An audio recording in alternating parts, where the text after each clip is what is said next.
చిత్తూరు జిల్లా పుంగనూరు ప్రజలకు ఇవాళే స్వాతంత్ర్యం వచ్చిందని చంద్రబాబు అన్నారు. పుంగనూరును అభివృద్ధి చేసే బాధ్యత తాము తీసుకుంటామని హామీ ఇచ్చారు. పుంగనూరులో నిర్వహించిన బహిరంగ సభలో పాల్గొన్న చంద్రబాబు పెద్దిరెడ్డి అవినీతిపై ప్రశ్నించిన తనపై కేసు పెట్టారని చెప్పారు. పాపాల పెద్దిరెడ్డిని రాజకీయంగా భూస్థాపితం చేసే వ్యక్తి చల్లా బాబు అని చంద్రబాబు అన్నారు. కిరణ్ కుమార్ రెడ్డికి పెద్దిరెడ్డి పోలిక ఉందా అని ప్రశ్నించారు. పెద్దిరెడ్డి ఆధిపత్యానికి కిరణ్ కుమార్ రెడ్డి చెక్ పెడతారన్నారు. కిరణ్ కుమార్ రెడ్డి ఎంపీ అయ్యాక పెద్దిరెడ్డికి నిద్ర ఉండదన్నారు. పెద్దిరెడ్డి ఇంక నీకు నిద్రే లేదు, నిద్ర లేని రాత్రులు చూపించే బాధ్యత మాది. తమ్ముళ్ళు ఒక్క విషయం మిమ్మల్ని అడుగుతున్నా,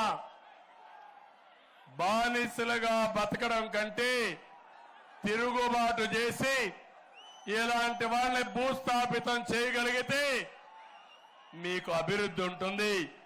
నేను ఒకటే మీ అందరిని అడుగుతున్నాను, ఈరోజు ఈయన ఒక మంత్రి, దోపిడీ కోసం మంత్రి.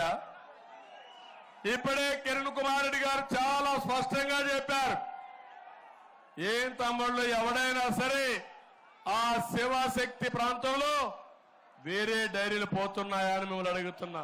కడాల నేను సీఎంగా ఉంటే మా హెరిటేజ్ ను కూడా రానిరు, దేశం అంతా పోతుంది కానీ శివశక్తి డైరీలో రానిరు. అవునా కాదా? అదే మా ఊర్లో అన్ని పాలు పడతారులే తమ్ముళ్ళు.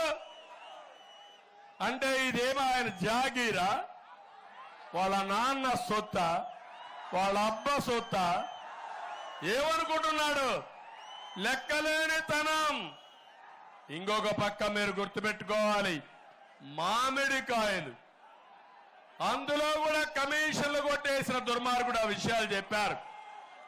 నేను అడుగుతున్నా, మీ ఊర్లోనే ఆవులాపల్లి రిజర్వాయర్ అనుమతులు ఉన్నాయా తమ్ముళ్ళు? అనుమతులు లేకుండా ఎవడు కాంట్రాక్టర్? పిఎల్ఆర్ అవునా కాదా? పిఎల్ఆర్ కంపెనీ ఎవరిది? ఎవరిది? ఎవరిది? అంటే పాప రైతుల పొట్టగొట్టి ఈ వ్యక్తి వాళ్ళ ఊర్లో నుంచి తరిమేయాలని. ఏంటి తమ్ముళ్ళు ఇది? రేపు రాబోయే రోజుల్లో ఇలాంటి దుర్మార్గులు వస్తే ఈ ఊర్లో మీరుంటారని అడుగుతున్నా.